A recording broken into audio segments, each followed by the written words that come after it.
Ano yung napag-usapan natin kahapon? Alak. Mabuti ba yung alak sa katawan? Hindi. Mabuti na yung nagkakaliwanagan tayo. Okay. This morning, meron tayong, tatalakayan natin is tungkol sa impyerno. Is it hell is real? Totoo bang may impyerno? Talaga? Sino nakapunta na doon? Ha? Totoo ba talagang may impyerno? Diba? So, hindi natin masasabi na totoo yun kung tayo lang sa ating sarili. Diba? In our own self, hindi natin masasabi na totoo yun kasi hindi naman tayo nakapunta dun eh. Hindi tayo nakapunta dun. Hayaan natin yung Biblia ang sasagot sa tanong natin. Huh? Hayaan natin yung Biblia ang sasagot, ang Word ni God ang sasagot sa tanong natin kung totoo ba talagang may impyerno. Okay.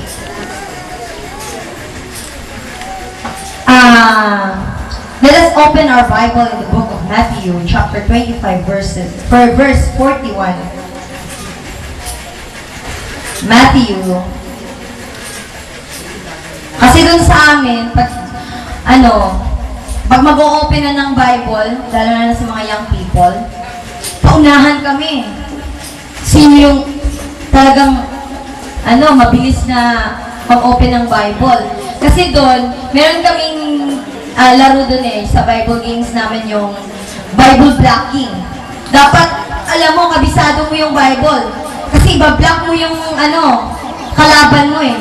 Kapag nauna siyang bumasa sa Biblia, nauna niya nakita yung verse, kailangan makita mo rin yun, tapos iba-block mo yun. Ganun doon. Tapos, pag kailangan, kabisado mo kasi pag Bible target na, ginagano lang yung Bible. Yun, kailangan nakaganon. Pag sabing, okay, open your Bible in the book of Psalms, kailangan kabisado mo kung saan banda yung Psalms. Pag open, okay, you open now. Open, gano'n na. Kapag Psalms, may points ka, pero pag wala points. Ganon. So, dapat alerto tayo. Hindi lang yung cellphone, alam natin kung nasan yung message, kasi may mga iPhone na ngayon. Diba? May mga gadgets na, marami na, lalo na mga Android, marami na mga applications yon. Kabisado natin lahat yon. So, dapat maging kabisado din tayo sa pag-open ng Bible natin. Baka, kasi meron kaming isang young people dun eh. Sabi ko, open your Bible in the book of Genesis. Napunta siya dun sa Revelation. Oh. Napunta siya dun sa Matthew. Sabi ng husband ko, ano ka ba naman, Michael, yung kasama, Michael yung pangalan eh. Ano ka ba naman, Michael? Hindi mo alam kung saan yung Genesis? Genesis lang? Nasa unahan yun eh. Pinakauna yun na book. Yun. So, dapat tayong mga, lalo na sa mga young people, we have to be alert every time. Okay, sino makabasa? Matthew chapter 25, verse 41. Ayun. Sige, sino makabasa dyan? Yun lang yung babasahin, no? Bibigay ko yung microphone. Pasensya na, teacher niyo ko ngayon, estudyante ko kayo. Ha? Ikaw na lang. Kasi ikaw yung nagtuturo eh. Dapat, halika dito. Basahin mo yung nandun. Matthew chapter 25 verse 41. Then he will say to those on his left, depart from me, and you are cursed, into the eternal fire prepared for the devil and his angels. Thank you. So, meron kayong Tagalog na Bible? Pwede pong pakibasa ng Tagalog na Bible nyo? Kasi Bisaya itong akin eh. Bisaya tsaka English. Gusto ko yung Tagalog. Sasabihin naman niya sa... Oh, halika rito. Langga. Doon sa amin, ang tawag doon sa mga bata pag langga. Langga. Ibig sabihin, halika dito, mahal. At sasabihin naman niya sa kanya nasa kaliwa, lumayo kayo sa akin, mga sinumpa, kayo'y pasapoy na di mamamatay, na hinanda para sa Diablo at sa kanyang mga kampon. Ayun. salamat. Okay. Let us pray for the gospel. Let us pray for the word of God. Father in heaven, Lord, we give you thanks and praise, Father, for everything, oh God, especially for this day, Lord, that we're going to learn, we're going to know about your words. I pray, Father God, that you open our hearts, you open our mind, Father. I pray, Lord, na talagang tutubo ang bawat salita mo, Panginoon, sa aming buhay at mamumungay ito, Father God. Lord, salamat sa iyong pagmamahal na parati niyo po kami pinaalalahanan, Panginoon, sa pamamagitan ng iyong salita. We need you, Holy Ghost, to open our hearts and our minds. Anoint us in the triple portion of anointing. Thank you, Father. We trust you everything, and I pray in Jesus' name. Amen. Okay. Ayon kay Jesus, kasi sa Matthew, yung natalakay ni Pastor nyo kagabi, yung Matthew kasi yung gospel. So si Jesus Christ talaga yung andun. Anong ibig sabihin nun? Siya yung Bida, sentro. Siya yung bida. Siya talaga yung nandun. Sabi ni Jesus dito sa Matthew 25:41. Then he will say to those on his left, away from me, you that are under God's curse, away to the eternal fire which has been prepared for the devil and his angels. Yun yung pagkasabi dito. Ang ibig sabihin nun, mga kapatid, meron palang inihanda ang ating Panginoon na isang fire. Apoy. Para kanino? Nakinig ba kayo sa message? Para kanino inihanda yung apoy? Ayun. Sa Diablo at kanyang mga anghel. Bakit tayo nasali doon? Yun yung tanong, ba't tayo nasali? God created the lake of fire for Satan and his angels. Para doon lang yung lake of fire. Huh? Ngayon, alamin natin kung bakit tayo kasali doon. Bakit kasali ang tao? Inihanda lang pala yun ng Diyos para sa ano? Para kay Satanas.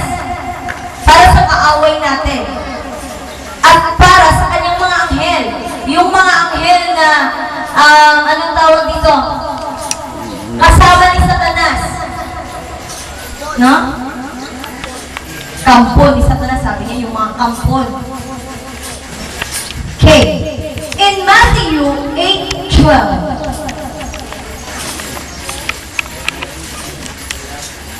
Dapat ang mga anak ng kariyan, bawat katapos sa kanila sa labas. Yan ang ang pagkatapos ng mga kaisamarin. okay. Meron tayo dyan, Pastor. Apan ang mga anak, ayun. Apan ang mga anak sa gingharian, pag-aabugod sa pangingit sa gawas. Dito aduna unya'y panghilak o panagkagot sa mga ngipon. Ano pong Tagalog ng panagkagot? Ngangalit. Nangangalit? Nangangalit na mga ngipin. Nangangalit ganito. Ha? Kung walang ngipin, Ganyan. Okay. bagang. There is an everlasting fire that God prepared to Satan and his angels. At mabasa natin sa Matthew, yung lahat, okay. Matthew 8, dito sa version, Pastor, babasahin ko lang. Matthew 8:12. But those who should be in the kingdom will be thrown out into the darkness, where they will cry and gnash their teeth. No? Gnash yung, ano yun, Pastor? Nangangalit. Nangangalit? Ngayon ko lang narinig yun, ha? Nangangalit? Tama ba? Ha? Paano ba i-pronounce? Nagngangalit. Ayun. Nagngangalit. Yung mga ngipin. Okay. Basahin muna natin na para maintindihan natin lahat. Basahin natin. Basahin ulit natin yung Matthew 13:42.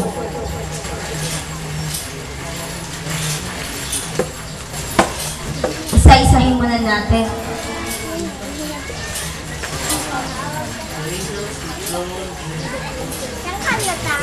And they will throw them into the fiery furnace, where they will cry and gnash their teeth. Ayun.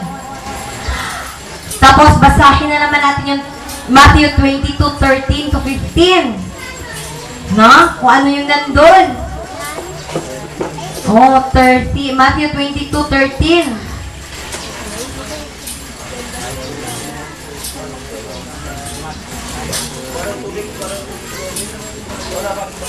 Ayun. Then the king told the attendants, tie him hand and foot and threw him outside into the darkness, where there will be weeping and gnashing of teeth. Okay, dyan lang. For many are invited, but few are chosen. Okay. Kung makikita natin dito mga kapatid, merong inihanda ang Diyos na isang everlasting fire. At lahat ng ang lahat na nandun, ang lahat na ano ba tawag doon? Yung ano ba tawag ng ano bang Tagalog ng throne?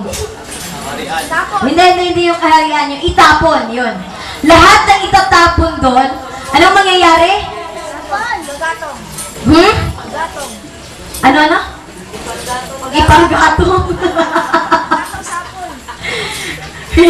Ipanggatong? Bakit? Ano ba yung lulutuin doon? May lechon. Panggatong sa lechon. Hindi kaya tayo yung lilitsunin doon? Panggatong lang pala tayo dun eh. Okay. They will cry and gnash their teeth. Yung ano yan? Nangangalit. Ayun, pangangalit? Pagnangalit. Yun. Ang hirap Ang hirap sa akin i-pronounce. Hindi ka sanay. Okay. Yun yung mga itatapon doon. Yun ang mga gagawin ng mga itatapon doon. Iiyak ka na lang. Tapos siguro kung mahilig kang magmura, doon mo nalabas lahat. Nandun ka na eh. Kung yung mahilig magmura, sige, doon mo na ilabas lahat. Doon mo na malalabas lahat, yung lahat ng klaseng murang meron ka. Doon na. No? Tsaka yung may ngipin, talagang yun? Magnanash. Magnangalit. Yun. Paano pag walang ngipin, Pastora?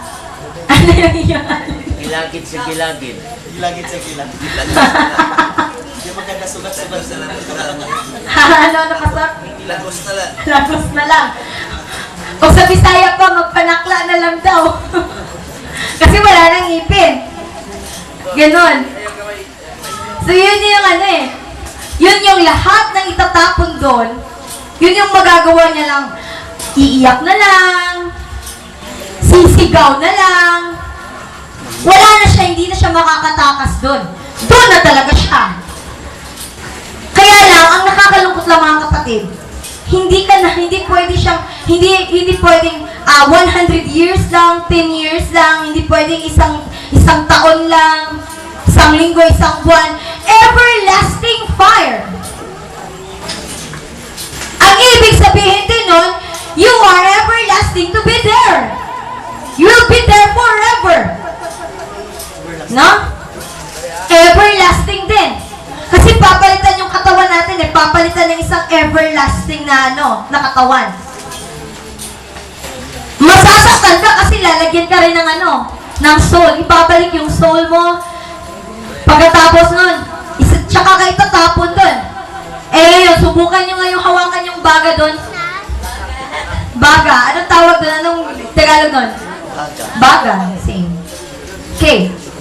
Subukan yung humawak dun. Kahit sa lechon lang. Ba? Isipin natin yung lake of fire. Anong klase kaya yun? Nakita nyo na ba yung palabas na Hill is Real? Sino nakita na nun? Yun. Hill is Real. Tapos yung merong doon, scientist.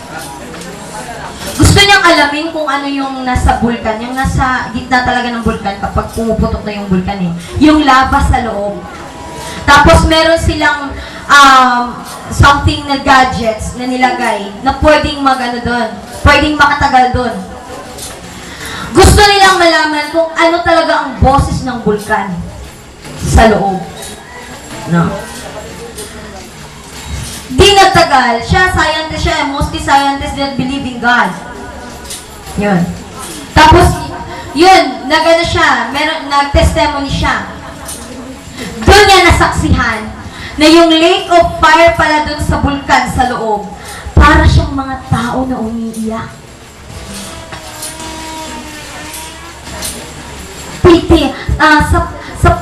In that time na pinapakinggan niya yung ilalim ng bulkan, tapos yung fire niya kumukulo sa loob, para siyang mga tao na umiiyak, na parang nagmamakaawa. Tapos sabi niya, totoo nga pala. Magugunaw talaga ang mundo kasi ito yung tinitirhan natin, ito yung lupa. Ang ilalim nito, mga fire na to sa loob eh. Mga fire na to sa loob. Tapos, meron ding scientist doon na nag-testimony, na-discover nila. Sa ilalim pala ng lupa, yung fire na yun, may nakatirang uod. Yung uod na yun, yun talaga yung klase ng uod. Doon siya nabubuhay sa apoy. Doon nila na-discover na yun yung klase ng uod, hindi namamatay. At doon siya sa apoy, nakatira. Yun yung nature niya eh. Okay, alamin natin kung ang impyerno ay mauud ba rin. Okay. In Mark chapter 9, verses 43 to 48. Mark. Hindi ko naman kayo tinatakot Nagdi-discuss nga lang tayo kung mayroong bang impyerno. Mark 9:43. Ayun. If your hand causes you to sin, cut it off. It is better for you to enter life maimed than with 2 hands to go into hell, where the fire never goes out. Diyan muna, Pastor. Sabi dito, if your hand causes you to sin, kung itong kamay nyo, isang kamay ninyo, ito yung dahilan kung bakit kayo magkakasala. Bakit kayo mapupunta? Ano? May yung boses Kung ito yung dahilan yung kamay ninyo na magkasala kayo, no?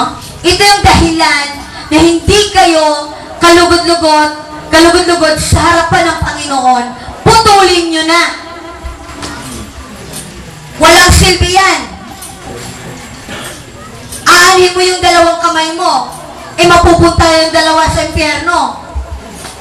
Mabuti na yung walang isang kamay, basta nakapunta ng langit. Diba? Meron din dito. With 2 hands to go, next, verse, Pastor. If your foot causes you to sin, cut it off. Kung itong isang paa nyo, ito yung dahilan nung nagkasala kayo, kasi mahilig sa disco, mahilig sa lakwatsa, barkada, ayun, ganito, ganyan. Hindi na marunong sumunod sa magulang kasi yun na, inuuna yung mga gawain sa labas. No? Inuuna na yung boyfriend, yung girlfriend. Ayun. Yung iba nga, lalo na sa ating mga kabataan ngayon, kapag hindi pinapayagan na nga ng mga magulang na mag-disco, doon pa sa bintana, doon pa dadaan. Milayat pa dito, Pastor. No? Mag-andam pa daag sinina. Kaya lagi mang disco. Diba? Kung ito yung dahilan na magkakasala at hindi ka mapupunta sa langit, putulin mo na yan. Ano ka ba naman, Pastor? Puputulin ko ba talaga itong pa ako? Mapimpang na dyan. Mabuti na yung wala kang isang paa, pupunta ka naman ng langit. Meron ka ng 2 paa, yun naman, sumisigaw ka sa init ng impyerno. Diba? Ang ibig sabihin nun, lahat ng makasalanan, yun yung inihanda ng ating Panginoon na tinatawag na fire, lake of fire. Lahat ng mga makasalanan, doon ilalagay. Doon itatapon. Diba? Lahat ng mga makasalanan. Yun. Sa next verse, Pastor. And if your eye causes you to sin, gouge it out. Kung itong mata nyo, ito yung dahilan kung bakit kayo nagkasala. Kasi ang gandang view eh. Kasi pastora, magandang view eh. Maraming mga magagandang view. No? Sarap tumingin, pastora, kasi magaganda yung mga view na nakikita ko eh. Ayun. Maraming temptation, ito pang mata. Mata lang. Pwede na pala tayong magkasala. Sa mata lang. So, ito yung sabi ng ating Panginoon. And if your eye causes you to sin, gouge it out. Dukitin. Dukutin mo yung mata. O ano yan? Dukitin. Dukitin. Dukitin ba yun? Dukutin. Dukutin mo yung mata. Dukitin mo yung mata. Kumuha ka ng kutsilyo tapos. Wala naman yung kwenta eh. Makasalanan yung mata mo eh. Yan lang yung dahilan. Bakit ka mapupunta ng impyerno? Diba? Mabuti na yung walang mata. Sniper ka na ngayon. Isa lang yung mata mo, parang sniper. Ano? Mabuti na lang yun. Kaysa may dalawa kang mata, doon naman yung mapupunta lahat sa impyerno, wala rin kabuluhan yung buhay. Next verse, Pastor. Where the worm does not die and the fire is not quenched. Ayun. Ano yan? Where the ano yan? Maggots never die and the fire never goes out. Merong uod pala doon na hindi namamatay. At yung apoy doon, hindi siya Namamatay. mamamatay din. Eh ikaw, tayo, halimbawa, may isang tao doon, tinatapon doon sa impyerno. Ayun, sigaw ka na sigaw. Kasi ang init na eh. Mainit na. Tapos hindi ka nasusunog. Para kang nililitsyon eh, hindi ka naman, naluluto. Sigaw ka lang ng sigaw doon, wala kang magawa. Diba? Kahit nga, kahit magdala ka pa doon ng isang balding tubig, walang magawa yun, hindi nga yun namamatay. Lake yun. Hindi siya kagaya ng apoy natin na Namamatay sa tubig. mamamatay sa tubig. Yun, para siyang tubig. Ngunit apoy, yung bang lava, nakita niyo ba yun? Parang ganon. Sulfur. Sulfur. Kapag matubigan, Oo, nasa tubig, pero may baga. Umaapoy. Umuusok. At ang sabi pa dito sa Biblia, yung uod doon, hindi siya namamatay. No? Siguro yung uod doon, dito siya, maganda siguro tirahan tong katawan natin. Dito siya papasok sa, bibig. Lalabas siya dito sa tenga. O lalabas sa mata. Isipin nyo nga, nakakadiri, no? Ako, hate ko talaga yung uod. Kaya sa amin, pag magtatapon na ng basura, yung asawa ko talaga yung magtatapon. Ayoko talaga magtapon ng basura. Kahit konting uod lang, kahit nako. Kaya yung mama ko, yung papa ko, madali lang nila akong takutin, yung uod lang, itatakot sa akin, yung kuya ko. Yun, kukuha lang yun ng uod kapag hindi ako kumibo, kakausapin ako, hindi ako kumibo, or di kaya meron silang iuutos sa akin, hindi ako kikibo.